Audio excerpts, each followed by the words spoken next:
One day a man was watching YouTube when he was bitten by a reviewer bug.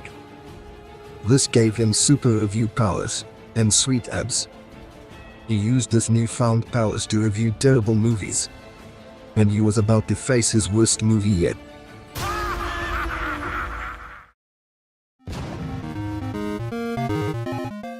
Spider-Man Far From Home is the absolute worst Spider-Man movie of all time, and in this video it's my job to tell you why. Starting with its role in the Marvel Cinematic Universe. Spider-Man Far From Home was the follow-up to the larger-than-life Avengers Endgame, so the very existence of this film is, let's just say, disappointing. It's like having a 5-course gourmet meal and then being handed a half-eaten sandwich as dessert.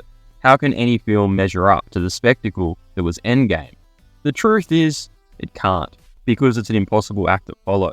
I believe the MCU itself should have ended after Endgame, but no, of course they couldn't stop because nothing is ever truly finished anymore. So my very first criticism of Far From Home is that I don't believe this movie should even exist to begin with. Now let's talk about Peter Parker, the friendly neighborhood hero who suddenly decides he doesn't want to be a hero anymore, or at least wants a break from it all. What a douche! He refuses to answer Nick Fury's calls and he is hesitant to step up as a hero after Tony's death. Peter, you weren't hesitant to be a hero in any of your other MCU appearances. In fact, I'd say it was the exact opposite of that. But now you've done a complete 180. It's like watching a kid throw a temper tantrum because he didn't get his favourite toy. I don't want to be a hero. I want to go on vacation. Really, Peter? People's lives are at stake, and you're worried about your summer plans? For all Peter knew, the world was in danger, potentially putting billions of lives on the line, yet he couldn't be bothered, I suppose. This truly rubbed me the wrong way and made Peter rather unlikable in my book. It's like the weight of responsibility that comes with being a hero suddenly vanished, leaving behind a character I struggle to empathise with. Peter's arc in the movie is that he needs to step up to the plate and believe in himself. What a load of crap! Nick Fury said it best. Bitch, please, you've been to space. Peter had no anxiety about stepping up to the plate in earlier appearances.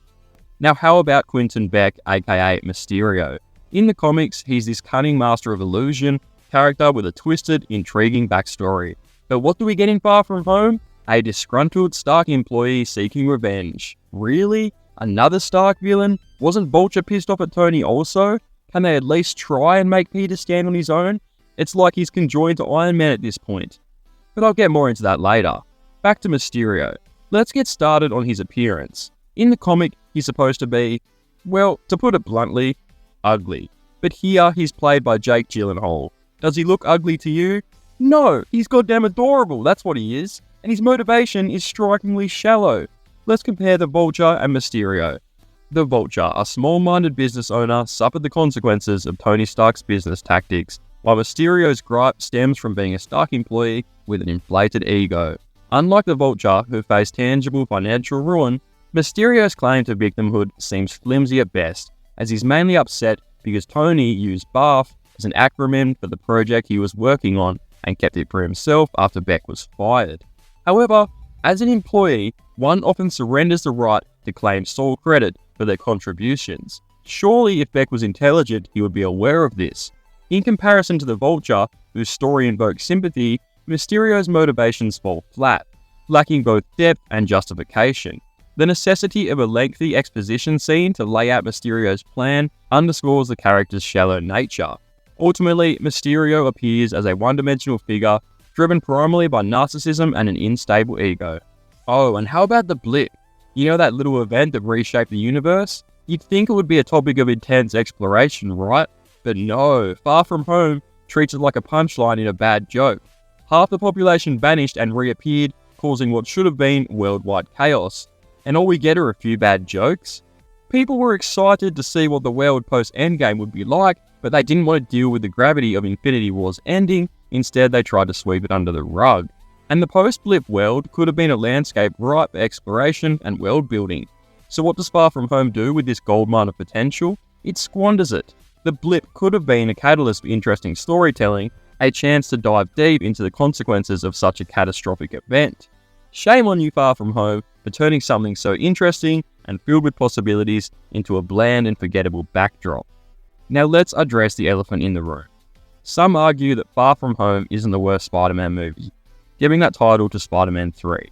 And well, as you can probably assume, I disagree with that. Yes, Spider-Man 3, known for its tangled plot lines and surplus of villains, but within its chaos it explored some intriguing territories. Remember James Franco's delightful absurd Green Goblin? Silly, yes, but that very rare absurdity added an entertaining layer. It's almost like a guilty pleasure, so bad it's good if you will. Spider-Man 3 hasn't got the best writing, but tell me you aren't entertained watching Peter's goofy dance number. This movie has so many of these kinds of scenes, making for an enjoyable experience, even if it's not the way the movie intended. Now consider Far From Home, a film that seems so pale in comparison. It's a bad movie, but not in an enjoyable way. I could rewatch Spider-Man 3 for the meme value alone, while Far From Home is a lackluster experience that brings nothing new to the table. Thus my argument stands. Spider-Man 3 somehow turns its missteps into entertainment, while Far From Home is, well, just a boring and tame endeavour. But don't worry, there's plenty more to unpack about my frustrations with Far From Home. So let's delve into the other aspects, like the water elemental scene, where illusion collides with reality in the most perplexing manner imaginable. So we're meant to accept that the so-called illusion is constructed from actual water. I understand that drones are concealed beneath this illusion, orchestrating the chaos, but it still fails to explain how authentic water convincingly crashes and splashes around. And please don't try to persuade me that it's all water from the river below, because it clearly isn't if you watch the scene. And how about Peter's class? After narrowly escaping the clutches of the water elemental and staring down the abyss of potential disaster, any rational educational system would have swiftly sent these students back home. Yet Far From Home operates without common sense. And what about the startling absence of post-traumatic stress? It's almost as if these students possess an uncanny immunity to fear and trauma. In reality, one would expect these young souls to be grappling with the heavy weight of stress and anxiety after such a harrowing encounter. But alas, they parade on seemingly unaffected, as if their brush with peril was just yet another mundane episode in their lives. Completely undermines the stake of the film when the teenagers aren't even afraid. Now let's talk about Peter's ingenious disguise, the Night Monkey.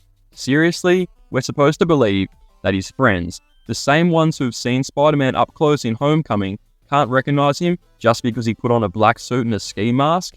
He still has freaking spider powers. Come on, give us some credit here. There is literally a scene where he is wearing a fancy dress mask while jumping around on buildings, yet none of his friends ever notice this. It's a slap in the face to our intelligence and the characters if we believe they are stupid enough not to notice Peter is obviously Spider-Man. Except for maybe MJ, who has some suspicions. Speaking of teenagers, let's talk about Ned, who is reduced to a mere punchline. He doesn't feel like a real character anymore.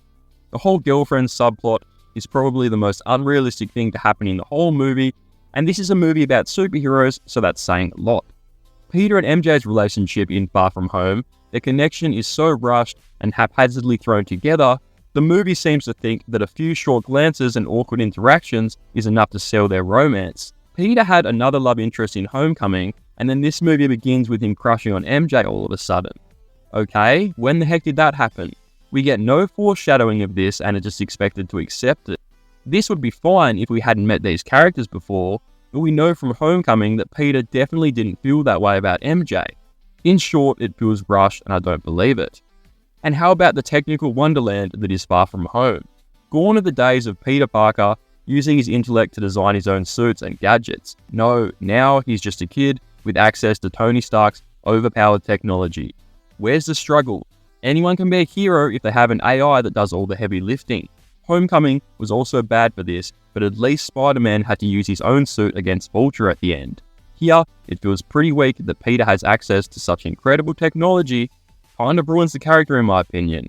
But his suit isn't the only tech Tony left for Peter. For some reason, he has been entrusted with Tony Stark's technologically advanced glasses, a pair of shades that can control drones and basically take over the world. So what's the first thing he does with them? He puts them on while riding a crowded bus, of course. Peter even accidentally targets his classmate Brad with a drone strike. Really? How reckless and completely nonsensical can you get? Isn't Peter supposed to be a genius? But the piece la resistance. Peter Parker willingly hands over Stark's superpowered glasses to Mysterio, a man he barely knows. It's like giving your credit card information to a Nigerian prince who promised you $1 million. I mean, seriously, Peter? And Edith, Tony's advanced AI, doesn't even give a peep of warning? Shouldn't there be some kind of failsafe to stop this from happening? It's ridiculous, but this movie is so riddled with these kind of bullshit moments. No one looked back and saw Peter here or the explosion behind the bus. Bullshit. How did none of these characters hear the commotion up until this point? It was right next to them. Bullshit. The teachers are so incompetent that these students can easily sneak out of the opera without being caught. Bullshit. And believe me, this is only the tip of the iceberg. On top of everything, Far From Home can't decide whether it wants to be a comedy or a drama, and the result is a disjointed mess. Moments that should hit hard are deflated by misplaced humor, the emotions just don't match. Night monkey. Night monkey? Yeah. Remember when superhero movies made us feel something, when we empathize with the characters and their struggles? Far From Home seems to have forgotten that lesson entirely, and isn't it so convenient that all the main characters didn't get blipped? What are the chances, am I right? It's like the events of Infinity War and Endgame might as well not have happened, as everyone is the exact same as they were in Homecoming, except for Peter, who has somehow gone through reverse character development. And those iconic, unforgettable moments that define a superhero film, Far From Home has none of those. Where are the scenes that make us cheer, cry, and leap out of our seats, like the train scene in Spider-Man 2 or the team-up moments in Avengers? Superhero movies have the power to give us moments that become cultural touchstones. Far From Home has none of that. So that's why I firmly believe that Spider-Man Far From Home claims the title of the worst Spider-Man movie.